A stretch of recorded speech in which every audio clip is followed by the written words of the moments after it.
పత్తికొండ నియోజకవర్గం నలకతొట్టి గ్రామానికి చెందిన బత్తిన లోకనాథ్ గారు చదువుకునే సమయంలోనే ఏఐఎస్ఎఫ్ ఉద్యమ సంఘాలలో పనిచేసి పోలీసుల చేత అణిచివేతకు గురై జైలుకు వెళ్లారు.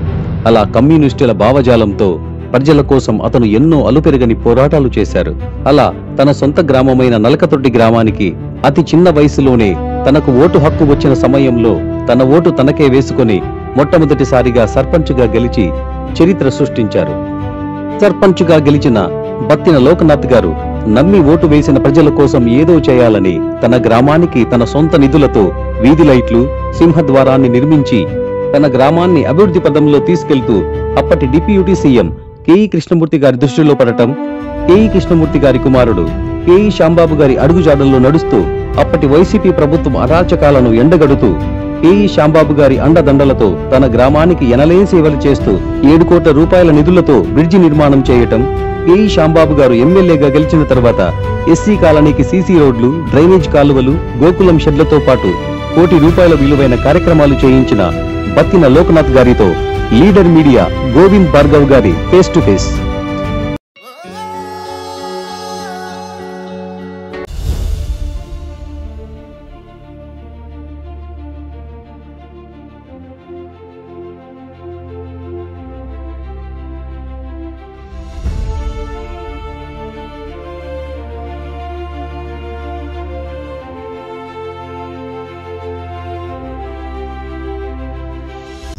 నమస్తే, ఎలా ఉన్నారు? ఓకే, చెప్పండి. బత్తిని లోకనాథ్ మరి పత్తికొండ కాన్స్టిట్యున్సీకి సంబంధించి మరి ఎమ్మెల్యే దగ్గర కావచ్చు, శ్యామన్న దగ్గర కావచ్చు, మీ అనుబంధం మరి అన్ని విధాలుగా చూస్తూ వస్తున్నాం. చాలా పత్రికా పేపర్లో కావచ్చు, మీడియాలో కావచ్చు, ఎక్కువగా బత్తిన లోకనాథ్ ఫోకస్ కనిపిస్తుంది. మరి మీ ప్రాపర్ నలకతొట్టి గ్రామమేనా? ఓకే, అంటే మీ ఫాదర్స్ కావచ్చు, ఇక్కడంతా మీది నలకతొట్టే. మీ ఫాదర్స్ ఏం చేసేవాళ్ళు? రైతులైనా? ఎన్ని ఎకరాల భూమి ఉంటుంది? 2 ఎకరాల భూమి. 2 ఎకరాల భూమి ఉంటుంది. మీకు 2 ఎకరాల భూమినా? 2 ఎకరాలు. మీ ఫాదర్ కాట నుంచి? మా ఫాదర్ కాట నుంచి. ఎంతమంది మీ ఫాదర్స్? మా చిన్నాన్న, మా నాన్న ఇద్దరు. మీ చిన్నాన్న మీరు ఇద్దరేనా? ఇద్దరే. ఇద్దరికి కలిసి 2 ఎకరాల భూమినా? మా చిన్నాన్నకి 2 ఎకరాలు, మా నాన్నకి 4 ఎకరాల భూమి. నమ్మొచ్చా? నమ్మచ్చు, ఇక్కడే ఉంది కదా, పొలం కూడా ఇక్కడే ఉంది. ఓకే, చాలా వరకు నలకతొట్టి గ్రామంలో బత్తిని ఫ్యామిలీస్కి చాలా భూములు ఉన్నాయి. మా వాళ్ళకు ఉన్నాయి, అందరికి ఉన్నాయి. ఒకరికి 2 ఎకరాలు, ఒకరికి 50 ఎకరాలు, ఒకరికి 30 ఎకరాలు, ఒకరికి 10 ఎకరాలు. ఓకే, అందరికి చాలా. మీకు మాత్రమే తక్కువ భూమి ఉంది? తక్కువే మాకు. అంటే మీ ఫాదర్స్ వాళ్ళు అక్కడ వాళ్ళ అన్నదమ్ములు ఎంతమంది ఉంటారు ఇక్కడ? మా వాళ్ళు చాలా మంది. మాకు బత్తిని ఫ్యామిలీ అంటే ఇక్కడ 50-60 ఇండ్లు ఉన్నాయి. మాకు 50-60 ఇండ్లు ఉన్నాయి. అందరిలో కల్లా మీకే తక్కువ భూమి ఉందా? అందరికంతే, ఒక ఇద్దరికి ఎక్కువ ఉన్నాయి అంతే గాని. ఓకే, అందరికీ 2 ఎకరాలు 3 ఎకరాలు. ఓకే, చదువుకోవటం అంతా ఎక్కడ జరిగింది? బత్తిన లోకనాథ్ అంతా నాది పత్తికొండ. పత్తికొండలో జరిగారు. ఎక్కడ హాస్టలా? హాస్టలే, 8th క్లాస్ నుంచి. 8th క్లాస్ నుంచి ఎస్సీ నెంబర్ 1 హాస్టల్లో చదివిన. 8th, 9th, 10th SC number 2 హాస్టల్లో చదివిన. ఓకే, ఇంటర్మీడియట్ పత్తికొండలోనే చదివిన. ఓకే, డిగ్రీ కూడా పత్తికొండలో పూర్తి చేసి. డిగ్రీ వరకు పత్తికొండ చదివారు. ఓకే, అంటే చదువుకునే టైంలో మరి ఏదైనా బాగా చదివి జాబ్ చేయాలనే ఆలోచన ఏమైనా ఉండేదా ఆ టైంలో? ఇంటర్మీడియట్లో నేను కానిస్టేబుల్ సెలెక్షన్ పోయినా. ఓకే, ఇంటర్మీడియట్లో 5KMలో పోయింది నాది. మిలిటరీకి ఒకసారి పోయినా. ఓకే, మిలిటరీ కూడా వెళ్ళారా? 400 మీటర్స్లో పరుగు పందెంలో పోయింది. ఓకే, వెనక్కి వచ్చిన. డిగ్రీలో స్టూడెంట్ లీడర్ ఏఎస్ఎఫ్ నేను. ఓకే, అప్పుడు యాక్టివ్ బాగా స్టూడెంట్స్ సమస్యల పైన చాలా పోరాడినా. ఓకే, ఒకనొక సందర్భంలో జైలుకి పోయినా. అంటే స్టూడెంట్ ఏఎస్ఎఫ్ సంబంధించి ఉద్యమాల్లో ఏ టైప్ ఆఫ్ పోరాటంలో మీరు జైలుకి వెళ్ళటం జరిగింది? అప్పుడు ఆఫీస్ రూమ్ పగలగొట్టినాము.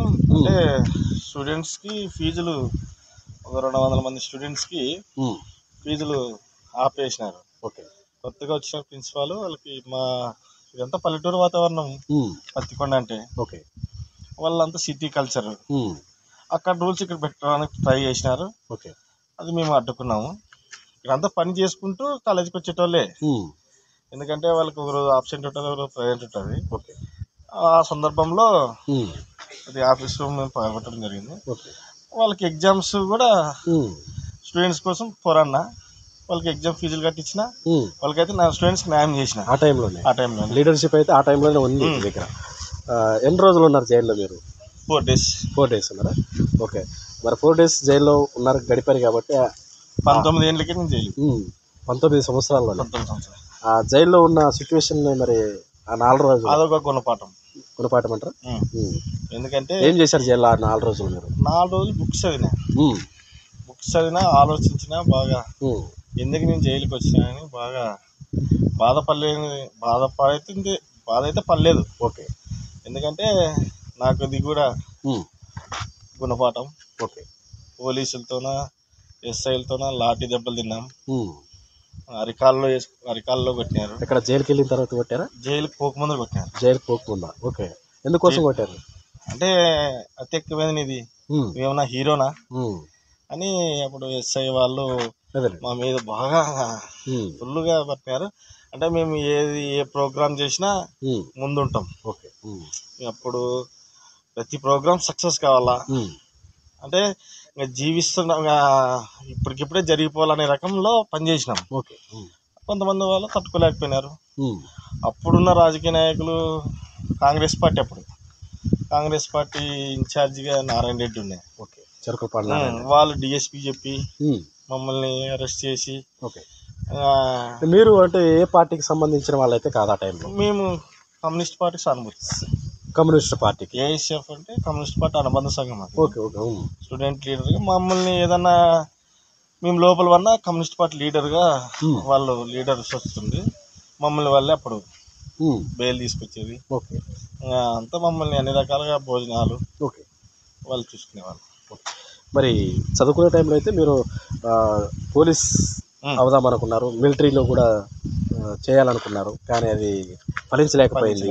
మరి లాస్ట్గా ఆల్రెడీ మీరు లీడర్షిప్ అనేది చదువుకునే టైంలోనే కనిపిస్తుంది మీరు చెప్పిన మాటల్లో. మరి ఆ తర్వాత మీరు బయటకు వచ్చిన తర్వాత ఉద్యమాలు చేసే టైంలో అంటే రాజకీయ పార్టీలకి ఎందుకు రావాలనిపించింది? నేను రాజకీయ పార్టీలోకి రావాలని అనుకోలేదు. కాకపోతే డిగ్రీ అయిపోయింది నాది 2012లో. ఓకే. 11లో డిగ్రీ అయిపోయింది. 12లో మ్యారేజ్ అయింది ఇంటికాడ. 2012లో డిగ్రీ అయిపోయిన వెంటనే మ్యారేజ్. ఓకే. ఎందుకు అన్ని బయట తిరుగుతున్నావు, ఇంటికాడ పేరెంట్స్ తట్టుకోలేరు కదా అని చెప్పి వాళ్ళు పెళ్లి చేసినారు. అనుకోకుండా 13లో అప్పుడు మాకు ఎస్ఐగా ప్రీతం రెడ్డి అని ఉండే. ఓకే.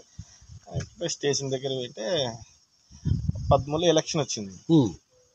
లోక్నాథ్ నిలబడితే గెలుస్తాడు అన్నాడు. సర్పంచ్ ఎలక్షన్స్ వచ్చేస్తున్నాయి అంటే ఏం సార్ అట్లాంటివి అన్నా.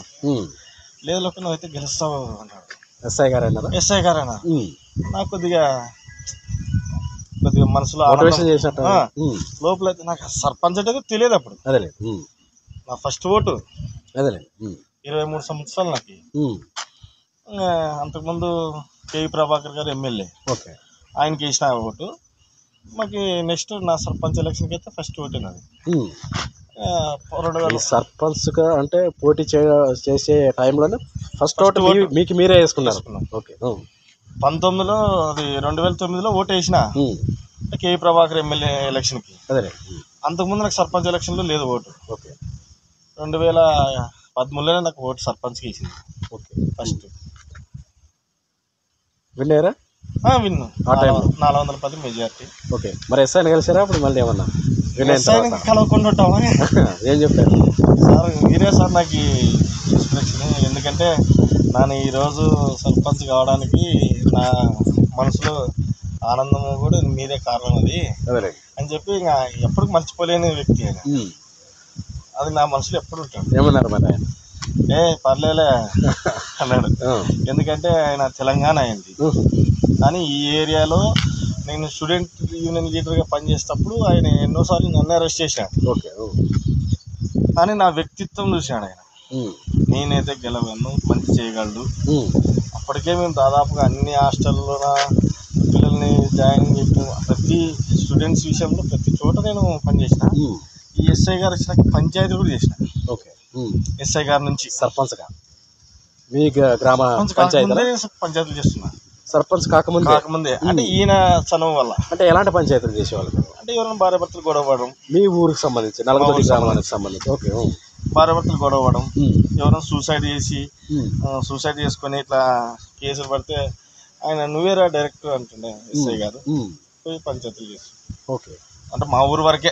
ఈ ఉద్యమ పోరాటంలో తిరిగే టైంలోనే మీ దగ్గరికి అంటే పబ్లిక్ వచ్చేవాళ్ళు? ఆ టైంలో మీ విలేజ్కి సంబంధించి 2012లో వచ్చేవాళ్ళు. మీ విలేజ్కి సంబంధించి అంటే మీ విలేజ్ నలకదొడ్డి, అటికలగొండ 2 గ్రామాలు కలిసి ఒక పంచాయతీ సర్పంచ్. అయితే మిమ్మల్ని 2 ఊర్లు ప్రజలు ఆశ్రయించేవాళ్ళు ఇక్కడ?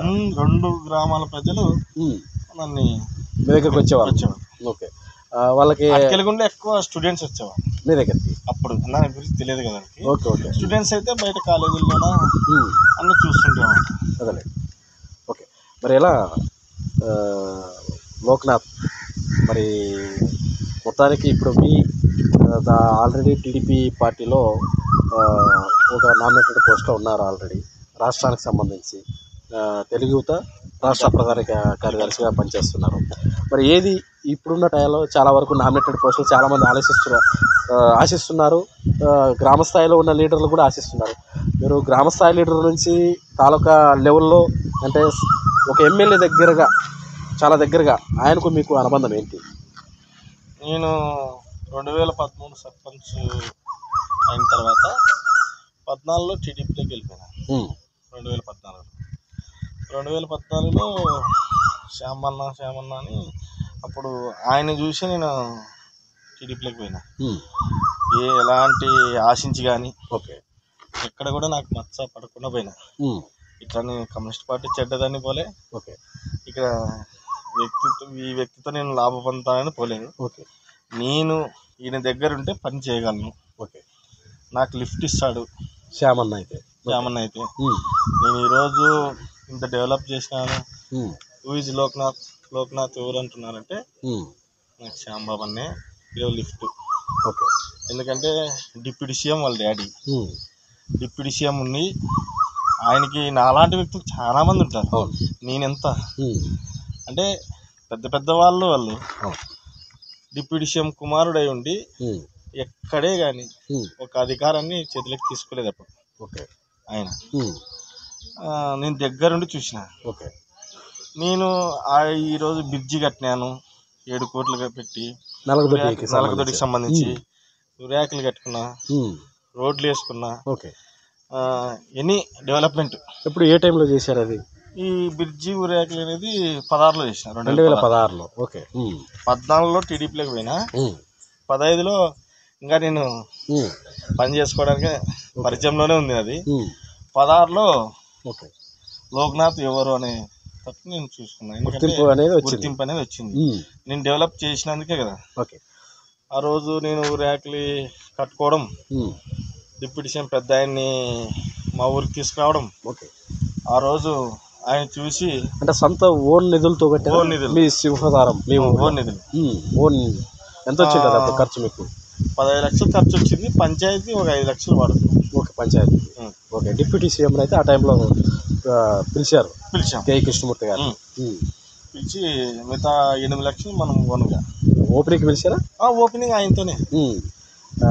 ఎలా మరి ఆ రోజు సింహదారం మీద కూడా మీ ఫొటోస్ కావచ్చు, అక్కడ ఆయన ఫొటోస్ కావచ్చు, మళ్ళీ ఎలా చూసుకోవచ్చు దీన్ని?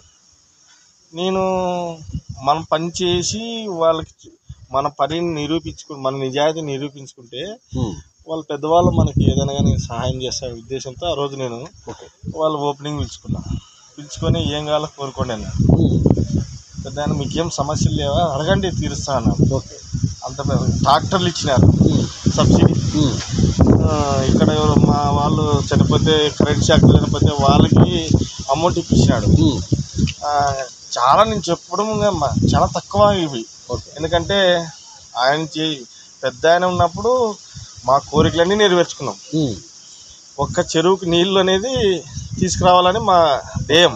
అంటే ఆయన అన్నప్పుడు డిప్యూటీ సీఎం మీ కోరికలు ఏమున్నాయి అడగండి తీరుస్తాను అన్నప్పుడు ఎటువంటి సమస్య ఆయన దగ్గరికి తీసుకెళ్లారు మీరు? చెరువుకి నీళ్లు తీసుకెళ్ళాం. అదే ఫస్ట్. అదే చెరువుకి మాకు ఏం వద్దు పెద్ద అయినా చెరువుకి నీళ్ళు ఒకటి మాకు, ఎందుకంటే పత్తికొండ బార్డర్ మాది. ఓకే. ఇక్కడికి అందిరి మనకు అందిరి అడ్డము చిన్న ఉల్తి, ఇక్కడ గ్రావిటీ లేదు. ఓకే. ప్లస్ మనం తీసుకురావడానికి కూడా కొద్దిగా ఇబ్బందిగా ఉంది వాటర్ తీసుకురావడానికి. ఓకే. సరే చాలామంది చాలా రకాలుగా పెద్ద అయినాడు నువ్వు ఎక్కడ తిరిగి వాటర్ తీసుకురావాలి అందరికి కోరికే. కాకపోతే మనకి ఈ పెద్ద గుర్తి మీద వస్తుందా, మొలగవెల్లి మీద వస్తుందా, చిప్పగిరి నుంచి వస్తుందా, ఈ వేదావతి అయిన తర్వాత వస్తుందా అనేది ఇంజనీర్లు కూడా మన సీఎం గారిని కలిసినాం. ఓకే. దానికంటే ముందు మేము ఇంటింటి కొలాయి అడిగినాం. ఇంటింటి కొలాయి ఇప్పుడు అంటే ఆ రోజు అదే టైంలోనే ఇప్పుడు ప్రజెంట్ ఫైల్ నడుస్తుంది. అటుకెళ్ళగుండికి నలగదొడ్డికి ఇంటింటి కొలాయి. ఎందుకంటే ఫస్ట్ తాగడానికి నీళ్ళు తెచ్చుకున్నాం. మీ డ్రీమ్ అది? మా డ్రీమ్ అది. నేనైతే దాన్ని వదిలిపెట్టాను. ఎందుకంటే నేను ప్రామిస్ చేసిన ఊరికి. ఏ టైంలో ప్రామిస్ చేశారు? మొన్న 24 ఎలక్షన్ సర్పంచ్గా పోటీ చేసినప్పుడు, ఎమ్మెల్యే ఎలక్షన్లో. ఓకే. అంటే పబ్లిక్ చెప్పారా? పబ్లిక్ చెప్పిన, పబ్లిక్కి బహిరంగంగా చెప్పిన. ఏమని చెప్పారు? నేను ఖచ్చితంగా ఇంటింటి కొలాయి నీళ్ళు తెస్తాను, అది బోర్ల నుంచి తీసుకురాను, బయట నుంచే తీసుకొస్తా, అంటే కొత్తపల్లి రిజర్వాయర్ నుంచే తీసుకొస్తాను. ఓకే. అది నేను వదిలిపెట్టాను. ఎందుకంటే నేను అంత బహిరంగంగా చెప్పి నేను చెప్పనివే చేసిన, నీకు చెప్పింది చేయకపోతే నా వయసుకి ఇంతమంది నమ్మి ఈరోజు 311 మెజార్టీ ఇచ్చింది నాకు తోటి ఎమ్మెల్యే గారికి. అంటే ఏ రేంజ్ లో మీ గుర్తింపు అనేది బయటకు వచ్చింది. ఓకే. మీరు ఎంత చేశారనేది బయట 1700 ఫోల్ అయినాయి. 1700 ఓట్లు ఫోల్ అయితే మనకి మెజార్టీ 311 వచ్చింది. ఓకే. అట్లాంటప్పుడు నేను వాళ్ళ నమ్మకాన్ని కూడా వమ్ము చేయకూడదు అనేది నా మనసులో ఉంది. ఓకే. ఇంకా రాలేదని కొంతమంది అనుకోవచ్చు. ఏది కూడా ఇప్పుడు బడ్జెట్ దాదాపు 4 కోట్లు అవుతుంది తీసుకురావాలంటే. మార్గ మధ్యంలో 3 విలేజ్లు కలుస్తాయి, వాళ్ళకు కూడా ఇవ్వాల్సిందే వాటర్. దేవరమండ కావచ్చు, చిన్న ఉల్తి కావచ్చు, జుట్టూరు కావచ్చు, పెద్ద ఉల్తి కావచ్చు. మార్గ మధ్యంలో వాళ్ళకు కూడా అంటే ఈ 5 విలేజ్లకి ఇంత అమౌంట్ అయితే సరిపోతుందని సీఎం గారి దగ్గరికి కూడా కలిసి రావడం జరిగింది. ఎమ్మెల్యే గారిని పిలుచుకొని పోయినా, మెజర్మెంట్ ఇచ్చినాం. ఎస్టిమేషన్ అయింది. దాంతోపాటు చేస్తాలేమ్మా మీరు, నాకు ఏమొద్దు సార్, నాకు ఇంటింటి కొలాయి మాత్రం కావాలి సార్ అని సీఎం గారిని కూడా అడిగా. నాకు ఎలాంటి పదవి వద్దు, నాకు కావాల్సింది ఇది ఒకటే అని నేను చెప్పడం కూడా జరిగింది. నామినేటెడ్ ఏం ఆశించలేదు నేనేం ఎమ్మెల్యే గారిని కూడా ఎమ్మెల్యే గారు ఉన్నారు. నేను ఎప్పుడు అందరూ అనుకోవచ్చు అబద్ధం చెప్తాడని, అది ఎమ్మెల్యే గారికి అని తెలుసు కదా. ఇప్పుడు నేను లెటర్ ప్యాడ్ తీసుకున్నానా, నేను ఆశించినానా లేదా అనేది. నేనేం ఆశించలేదు, ప్రజాక్షేత్రంలోకే పోతాను. ఓకే. అంటే ఎలా మీరు సర్పంచ్గా 2023 సంవత్సరాలు ఉన్నప్పుడు మీరు ఇక్కడ సర్పంచ్గా విన్ అవ్వడం జరిగింది. మరి ఆ టైంలో అంటే మీ ఈ గ్రామాల్లో ఎలాంటి ఇబ్బందులు ఉండేవి? బాగా మెయిన్గా రోడ్లు లేవు, డ్రైనేజ్ లేదు, ఏం అసలు డెవలప్మెంటే లేదు అసలు. ఏమి అంటే కరెంటు ఫోన్లు లేవు. ఓకే. కరెంటు ఫోన్లు లేవు, వీధి లైట్లు లేవు. ఇప్పుడు జమానా కాలంలో ట్యూబ్ లైట్లు టచ్ అవన్నీ అలబడుతున్నాయి. అంటే 2004లో 1999లో వేసేవి ఉన్నాయి. అవిటే రిపేర్ పెట్టి అట్లా చేస్తున్నారు, పోతున్నారు. ఓకే. నేను 13లో సర్పంచ్ అయిన తర్వాత ఫస్ట్ లైట్లు వేస్తున్నా. లైట్లు పోయి చెక్ చేస్తే అన్నీ ఊడిపడుతున్నాయి ట్యూబ్ లైట్లు. ఇవన్నీ చూస్తే డేట్ ఉన్నాయి 1999. ఓకే. ఇంతకుముందు మా తాత ఉండే సర్పంచ్ 99లో రామలింగ చెప్పని గోవిందమ్మ, వాళ్ళు వేసినట్టువే ఉన్నాయి. కానీ అప్పుడంతా 10 రూపాయల బల్బులు కూడా మధ్యలో వాళ్ళు వేసినారు. కొన్ని పేర్లు వద్దు, ఎందుకంటే ఎవరు టాలెంట్ అది. తర్వాత నేను అన్నీ తీసేసి అన్ని ట్యూబ్ లైట్లు వేసిన, ఎల్ఈడి వేసిన వీధి లైట్లల్లో. అప్పుడు 750. ఓకే. ఆ టైంలోనే ఎందుకంటే మార్క్ కనపడాల. ఓకే. 2 గ్రామాలకి 3,50,000 రూపాయలు అయింది లైట్లకే. ఓకే. అక్కడ జనరల్ ఫండ్ 10 రూపాయలు లేదు. అంటే చేసుకుంటా ధైర్యం. ఓకే, సొంత సొంత బడ్జెట్తోనే చేశారు. ఫస్ట్ సొంత బడ్జెటే, తర్వాత జీపీలో నుంచి తీసుకున్నా. అంటే జీపీ కూడా స్టాంప్ డ్యూటీ ఇవన్నీ అప్పుడు వాళ్ళకి ఏం తెలియదు. ఈ స్టాంప్ డ్యూటీ రిజిస్ట్రేషన్ ఆఫీస్లో కూడా మేము స్టాంప్ డ్యూటీ ఎట్లా వస్తుందని తీసుకొచ్చిన. అదే నేను సర్పంచులకి అసోసియేషన్ పెట్టినారు అప్పుడు. ఓకే, నేను సర్పంచుల అసోసియేషన్ డిస్ట్రిక్ట్ జనరల్ సెక్రటరీ పనిచేసిన. Okay, district okay. మాకు నిధులు వచ్చినప్పుడల్లా కరెంట్ బిల్ ఇస్తారు. అసలు 3 ఫేస్ లైనే లేదు కదండి, కరెంట్ బిల్ ఎట్లా ఇస్తారు మీరు? ఆన్ ఆఫ్ స్విచ్ లేదు, 24 hours కరెంట్ పడుతుంది, దానికి కూడా మేము బిల్లు కట్టాలంటే కట్టము. ఓకే అని ఏడిఎల్తోనా డిఎల్తో బాగా గొడవ పెట్టుకున్నాం. ఓకే, దాని మీద ఆదోన్లో ఆర్డీఓ ఆఫీస్ ముందు ధర్నా చేసినప్పుడు టీడీపీ గవర్నమెంట్ 2016లో ఇది. అంటే ఎందుకు మాకు కరెంట్ బిల్ ఇస్తున్నారు? మేము ప్రజల చేత ఎన్నుకోబడము, ప్రజలు కరెంట్ ఇస్తున్నారు, మీరు మాకు వచ్చి 5-10 అది కూడా డెవలప్మెంట్కి లేకున్నట్లు మీరే లాక్కొని పోతే ఇంకా మేము పని చేయలేమని హ్యాండ్స్ అప్ అన్నాం. అంటే అప్పుడు మీరే అర్థం చేసుకోండి అది ఇది అన్నారు. అంటే లేదు, మీ బిల్లు కట్టకపోతే కరెంట్ వాటర్ వర్క్స్ కట్ చేస్తామన్నారు. కరెంట్ మీరు కట్ చేసి మీకు చెప్పమాటవి, మీకు విద్యుత్ వ్యాపార సంస్థ ఇది ఏపీ జెన్కో అనేది, మీరు బతకడానికి మా రాష్ట్రానికి వచ్చినారు అని నేను వాళ్ళతో వాదించిన. మేము ప్రభుత్వం, మేము ట్యాక్స్ చేస్తాం మీ కరెంట్కి, మీ కరెంట్ ఫోన్ మా పంచాయతీ స్థలంలో నాటినారు, మేము కూడా ట్యాక్స్ చేస్తామని చెప్పి నేను రిటర్న్ బిల్ ఇచ్చాను.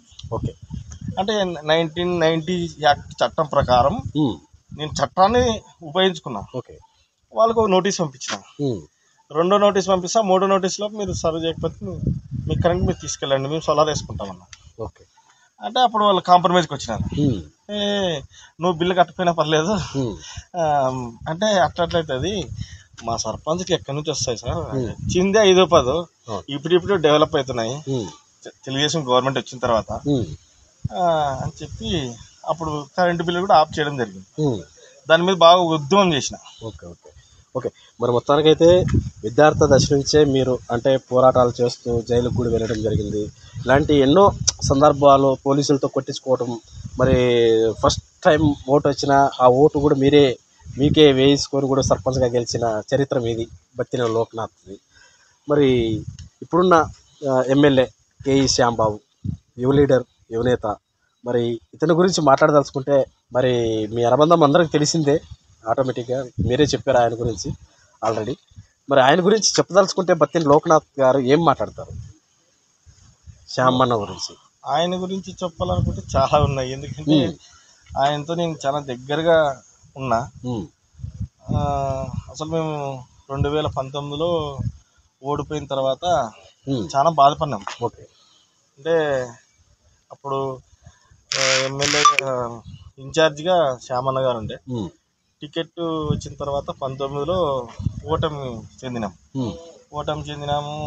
రకరకాల కారణాలు మేమే ఆత్మవిమర్శ చేసుకున్నాం. చాలా ఇబ్బందులు పడి అసలు మాకు ఎందుకు శ్యాంబాబు అన్న అందరూ అంటుంటారు అనుకోవచ్చు. ఆయనతో ఒక లీడర్కి ఉన్న లక్షణాలు, మోరల్ వాల్యూస్ ఆయనతో నిండుగా ఉన్నాయి. అనవసరంగా ఎవరిని మాట్లాడు, అనవసరంగా ఒకరిని తిట్టడు.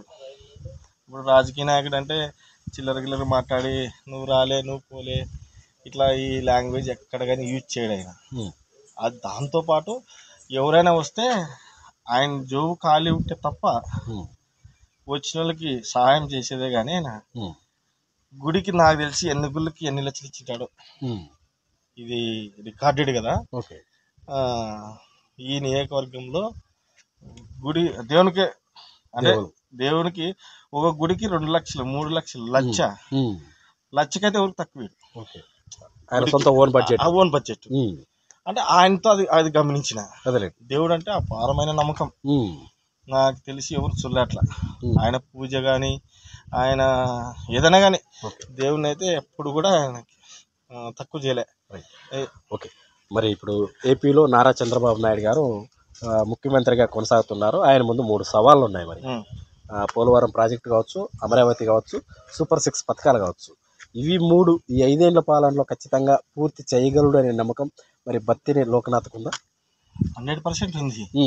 ఇప్పుడు విజనరీ లీడర్ అయినా, ఓకే, విజన్తో పుట్టుకొచ్చిన లీడర్ అయినా. ఇప్పుడు నేను చూడంగా ఆయన చిన్నప్పటి నుంచి చూసిన, ఆయన ప్రభుత్వంలో నేను సర్పంచ్ చేసిన 14లో, ఇప్పుడు 24లో పనిచేస్తున్నా ఆయనతో. అసలు ఈరోజు పోలవరం అనేది 19 నుంచి 24 గ్యాప్ వచ్చింది. అదే ప్రజలకి 19లో కంటిన్యూ అయింటే రాష్ట్రం మనం వెనక్కపోతులేదు. ఇప్పుడు అమరావతి వెనక్కిపోయింది, పోలవరం వెనక్కిపోయింది, ఈరోజు రాష్ట్రం వెనక్కిపోయింది. ఓకే, ఇప్పుడు ఈయన దీన్ని తీసుకొచ్చేకి మినిమం 3 years పడుతుంది. ఓకే, ఈ 3 yearsలో 100% కంప్లీట్ చేస్తాడు. 2028 కల్లా ఆయన ఏది పెట్టుకోడు. ఎందుకంటే ఆయనకి ఒక మ్యాండేట్ ఇచ్చినారు, అంటే చంద్రబాబే మాకి అనేది రాష్ట్రమంతా ఒకటే మ్యాండేట్ ఇచ్చినారు. ఎందుకంటే ఏ 99 సీట్లు 100 సీట్లు ఇలా, ఈరోజు 160 సీట్ ఇచ్చినారంటే ఈరోజు ఈ రాష్ట్రమంతా ఒకటే నానుడి, అంటే చంద్రబాబు గారు వస్తే తప్ప ఎవరు చేయలేరు అనేది. అందుకోసమే ఆయన చేయగలడు అనేది మాకు నమ్మకం. 100%. సంవత్సరం ఇప్పుడు టీడీపీ పార్టీ వచ్చి దాదాపు 1 year పూర్తవుతుంది. మళ్ళీ మీ నలకదొడ్డి గ్రామానికి సంబంధించి ఇక్కడ బత్తిని లోకనాథ్ ఏం చేసుకోగలిగాడు? అంటే మీ విలేజ్లో ఎలాంటి వర్క్స్ మొదలు పెట్టారు ఇక్కడ? ఇప్పుడు 24 వచ్చిన తర్వాత నేను ఇప్పుడు దాదాపుగా 55 lakhs CC road, SC colony అంతా అయిపోయింది. ఇప్పుడు ఈ టెంపుల్కి వేసిన 15 lakhs, ఊర్లో 10 lakhs వేసిన, ఈర్లమ్మ సొందని పింజరి గేరికి, షెడ్లు గోకులం షెడ్లు ఒక 10 కట్టించిన. అంటే ఒక షెడ్ కాస్ట్ వచ్చేసి 2,20,000. ఓకే, అట్లా 10 షెడ్లు కట్టినా. ఒకటి 4 lakhs పైప్ లైన్ వేసిన. దాదాపు 1 కోటి రూపాయల దాకా చేసిన నలకదొడ్డి గ్రామానికి. ఓకే, టీడీపీ పార్టీ ప్రభుత్వం ఫామ్ చేసిన తర్వాత ఈ 1 yearలో.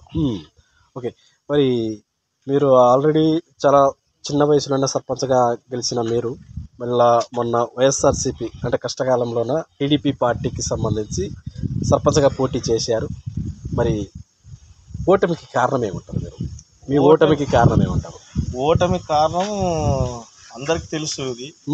ఎందుకంటే ఈ తాలూకాలో ఈ శ్రీదేవమ్మ గారు ఎమ్మెల్యేగా ఉన్నప్పుడు 5 సంవత్సరాల పాటు ప్రజా సమస్యల పైన శ్యామన్నతో పాటు నేను ముందుండి పనిచేసిన. అంటే ఉద్యమాలు, ప్రజా సమస్యల పైన పోరాటం చేసిన. అంటే వైసీపీ గవర్నమెంట్ ఎక్కడ ఫెయిల్ అయింది, వైసీపీ గవర్నమెంట్ ఎక్కడ ఇవ్వలేదని దాని మీద బాగా ఫైట్ చేసిన. ఆమె దాన్ని దృష్టిలో పెట్టుకొని ఎవడన్నా గెలిచదు కానీ వీడికి గెలిచకూడదు, నా మీద మీ మీద ప్రత్యేక ఫోకస్. నేను అడ్డుగడిగిన ఫోకస్. వినాయక చవితి జరిగితే నన్ను స్టేషన్లో పండబెడుతుంది, ఏదైనా ఉద్యమం అంటే స్టేషన్లో పండబెడుతుంది. నేను ఎప్పుడు నాకు తెలిసి ఇంటి దగ్గర తక్కువ పెట్టినారు నన్ను. అంత హరాస్మెంట్ చేసిందని. హరాస్మెంట్లో కూడా కొన్ని ఉంటాయి కానీ చాలా ఎక్కువ చేయించింది నా మీద వైసీపీ ప్రభుత్వంలో.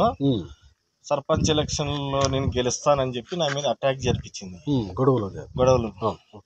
ఆ రోజు మా వాళ్ళు, మా అన్న అయితేనేమి కొంతమందిని మర్చిపోయే పరిస్థితి వచ్చింది, అంత పెద్ద గలాట జరిపించింది.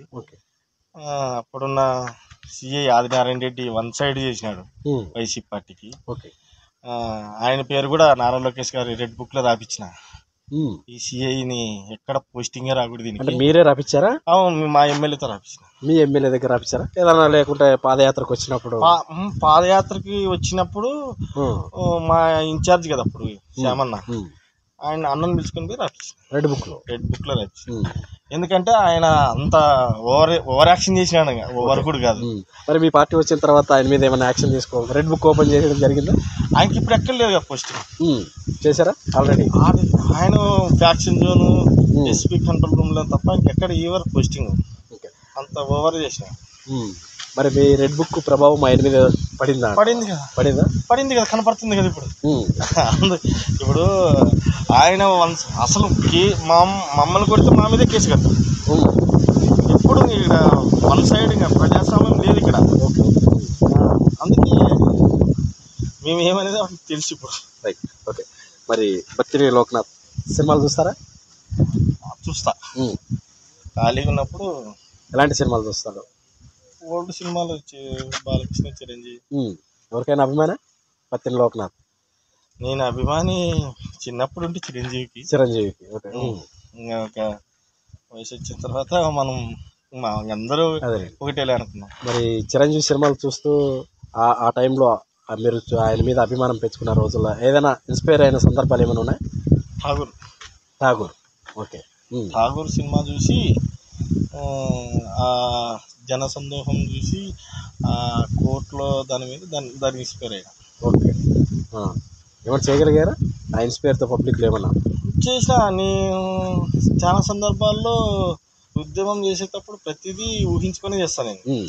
అంటే స్టూడెంట్స్ యూనియన్ ఉన్నప్పటి నుంచి కావచ్చు, సర్పంచ్ అయిన తర్వాత కావచ్చు, లేకుంటే ఎమ్మెల్యే ఎలక్షన్లో కావచ్చు, ఏది చేసినా ప్రతిదీ సక్సెస్ కావాలా, ఇంతమందితో మనం పోవాలా, గ్రాండ్గా జరపాలనేది మాకు ఎనీ ప్రోగ్రాంలో. ఓకే. మరి ఎలాగ అయినా మీరు మెగాస్టార్ చిరంజీవి అభిమానిగా ఉన్నారు కాబట్టి ఇప్పుడు జనసేన అధినేత డిప్యూటీ సీఎం మరి శ్రీ కొణిదెల పవన్ కళ్యాణ్ గురించి మాట్లాడదలుచుకుంటే ఒక టీడీపీ లీడర్గా ఆయన గురించి ఏం మాట్లాడతారు? ఆయన ఇప్పుడు ఆయనకి లీడర్షిప్ లక్షణాలు అనేది నేను 2023లో కనుక్కున్నాను. ఎందుకంటే ఆయన ఫస్ట్లో అందరూ కూడా ప్రజలు కూడా ఎవరు కూడా ఫస్ట్లో అంత ఏదో సినిమా తీస్తున్నాడు వచ్చినారు అభిమానులు అనుకున్నారు. కానీ ఆయన ఓటమి తర్వాతే లీడర్ అయింది పవన్ కళ్యాణ్. ఓడిపోయిన తర్వాత అంతా కూడా ఆయన నెమరు వేసుకున్నాడు.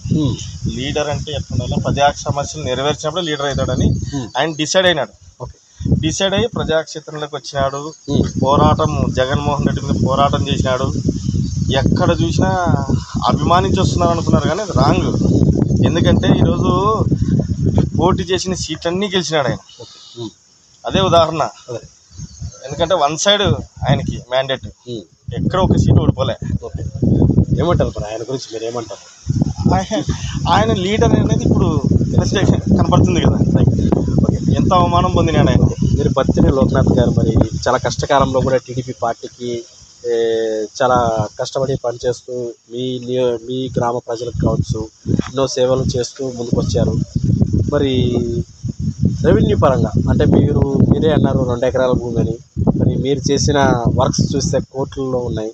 మరి ఎలా తట్టుకోగలిగారు రెవెన్యూ పరంగా? మేము ఆర్థికంగా తక్కువే.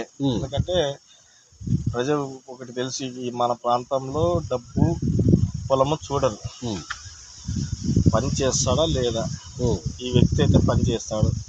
అందరూ తెలివిపరులు. ఎవరు కూడా పని చేయని వానికి ఎవరికి అవకాశం ఇవ్వరు. పని చేసేవానికి ఈరోజు ఇవ్వకపోయినా రేపు కూడా ఇస్తారు. అది పొలం చూసి డబ్బును చూసి ఇక్కడ మా కాళ్ళు అయితే డబ్బు అనేది ప్రధానం కాదు. ఎందుకంటే ఎలక్షన్లు అందరూ అనుకోవచ్చు డబ్బు పంచితే ఓటేస్తారు, అది అబద్ధం మా ఏరియాలో. ఎందుకంటే ఎవరు పని చేస్తే వాళ్ళు ఎంత. ఓకే. మరి గతంలో వైసీపీ ప్రభుత్వం ఉన్నప్పుడు ఎమ్మెల్యే గారు మీ మీద కక్ష సాధింప చర్యలు చేశారని మీరే అన్నారు. మరి రాజకీయాల్లోకి ఎందుకు వచ్చామనే ఆలోచన ధోరణి కానీ ఇలాంటిది ఏమైనా అనిపించిందా మీకు? 21లో అనిపించింది. ఏమన్నా మా మీద అటాక్ జరిగినప్పుడు ఆ రోజు మా అన్న వెళ్ళిపోయాడు అనుకున్నాం, ప్రాణం లేదనుకున్నాం. ఓకే. గలాట అంతా బయటకు వచ్చిన తర్వాత వద్దు రాజకీయం అని డిసైడ్ అయ్యి ఒక 1 month బయటికి రాలేదు. నేను బయటికి రాకుండా శ్రీశైలం అప్పుడు శివరాత్రి మా ఫ్రెండ్స్ అంతా శ్రీశైలం పాదయాత్ర పిలిచిపోయినారు. ఓకే. పాదయాత్ర పిలిచిపోయి రిటర్న్ వచ్చినాక నాకు మరి ధైర్యం మానసికంగా నేను నిలదొక్కున్నాను. పాదయాత్ర పోయినా వెంకటాపురం నుంచి. నాకు అదే గుర్తు, శివుణ్ణి మొక్కుకొని వచ్చుకున్నా. బాగా దాడి చేయడం జరిగిందా మీ అన్న మీద కానీ మీ మీద కానీ? మా అన్న మీద కొట్టినారా ఆ టైంలో? అంటే ఎలాంటి దాడులు జరిపారు వాళ్ళు? కర్రలు తీసుకొని కొట్టారా? ఎలా? బండి కూటం అంటాం కదా, అదేలేండి. అట్లా కట్టితో కింద పడినాడు కొడుతున్నారు. ఓకే. మా ఊరు వాళ్ళు మీది వాడు మా ఊరు వాళ్ళు కూడా తనలు తిన్నారు మా అన్న కోసం. మీ అన్న కోసం పక్కన ఉన్న వాళ్ళు ఈ కులం అనొద్దు అన్ని కులాలు మాకు సహకరించి మమ్మల్ని మనం కాపాడుకొని వచ్చినారు ఆ రోజు. ఎందుకంటే మేము వాళ్ళని ఎప్పుడు మర్చిపోము. ఈరోజు మేము ఈ స్థాయిలో ఏ స్థాయిలో ఉన్నా మాకు అన్ని కులాలు ఇక్కడ. ఓకే. ఎందుకంటే అక్కడ కూడా ఆ ఊరిలో కూడా మాకు సపోర్ట్ వచ్చారు కొంతమంది. ఓకే. లోన్ కూడా మేము మర్చిపోలే. ఓకే. ఓకే. మరి బత్తిని లోక్నాథ్ గారు మీ కటౌట్ ఇలానే ఉండేదా చిన్న వయసునప్పటి నుంచి కూడా? నేను ఆ వయసుకి అది లావు, ఈ రాను రాను రాను ఈ వయసుకి ఇది లావు. ఓకే. అంటే మా ఫ్యామిలీ అంతా జీన్స్, మా నాన్న లావు అందరూ అంతా మీ ఫ్యామిలీ మా తాత మన ఫ్యామిలీ అంతా లావే. మీ ఫ్యామిలీ పోలికలలో ఇంకా ఒకటే వచ్చేసినాయి. మా బాబులు లావే. ఓకే. అంటే ఏం తింటారు? అందరు తినేది మేము తింటాం. అన్నం పప్పు అన్నం పప్పు చికెన్ మటన్ అంతే అంతే అంటారా? ఓకే. మరి ఇప్పుడున్న యువతరానికి బత్తిని లోక్నాథ్ గారు ఇప్పుడున్న యువతరానికి ఎలాంటి మెసేజ్ ఇస్తారు ఇవ్వగలిగితే? అంటే పొలిటికల్గా ఏ పరంగా అయినా కానీ ఇప్పుడున్న యువతరానికి ఏం చెప్పదలుచుకున్నారు? వాళ్ళు ఇప్పుడు యూత్ అనేది చెడుదో పోకూడదు. వాళ్ళ మనసులో ఫస్ట్ మన సమాజానికి మనం ఏం చేస్తున్నాం, సమాజానికి మనం ఉపయోగపడుతున్నామా లేదా, ఎదుటి వారిని కోసమైనా మనం పని చేస్తున్నామా లేదా, మన కోసమే మనం పని చేసుకోకూడదు, ఎదుటి వారి కోసం పని చేయాలా. అట్లాంటప్పుడు మనం కూడా వాళ్ళకి గుర్తించి యూత్ ముందుకు వస్తేనే కదా డెవలప్మెంట్. ఇప్పుడు ఇంతమంది యూత్ ఉన్నారు, వాళ్ళందరూ సపోర్ట్ ఉంటే కదా నేను ఖచ్చితంగా నేను ఎప్పుడు ఇక్కడ ఉండను, నేను వాళ్ళే పని చేస్తుంటారు. అదేలే. నేను ఎప్పుడు ఏ పని వచ్చినా వీళ్ళే చేస్తారు. ఎందుకంటే నాకు ధైర్యం, వీళ్ళంతా పని చేస్తుంటారు. నేను పత్తికొండ ఉన్నా, నేను విజయవాడ అన్నెమ్మడి పోయినా, నేను ఎప్పుడు రేరు వస్తాను మా ఊరికి రాను నేను. అదేలే. ఎందుకంటే ఇక్కడ వాళ్ళ ఫ్యామిలీ ఇక్కడే ఉంటారా? మీరు ఫ్యామిలీ అమ్మ నాన్న ఉంటారు. మీరు పత్తికొండ ఫ్యామిలీ మొత్తం? నా భార్య గుడ్డి పాఠశాలలో కాంట్రాక్ట్ టీచర్. ఓకే. అక్కడే ఉంటారు. ఓకే. మరి బత్తిని లోక్నాథ్ గారి లక్ష్యం ఏంటి? నా లక్ష్యం ఒకటే, ఈ 2 గ్రామాలకి చెరువుకి నీళ్లు. ఓకే. అది సాధించినప్పుడైతేనే నేను కూల్గా ఉంటా, హ్యాపీగా ఉంటా. ఓకే. ఓకే. ఓకే. మరి నలకుదొడ్డి గ్రామానికి సంబంధించి మరి టీడీపీ లీడర్ అయినటువంటి బత్తిని లోక్నాథ్ గారితో మన ప్రోగ్రామ్ ఇంకో లీడర్తో మేము ముందుకు వస్తాం. నేను మీ గోవింద్.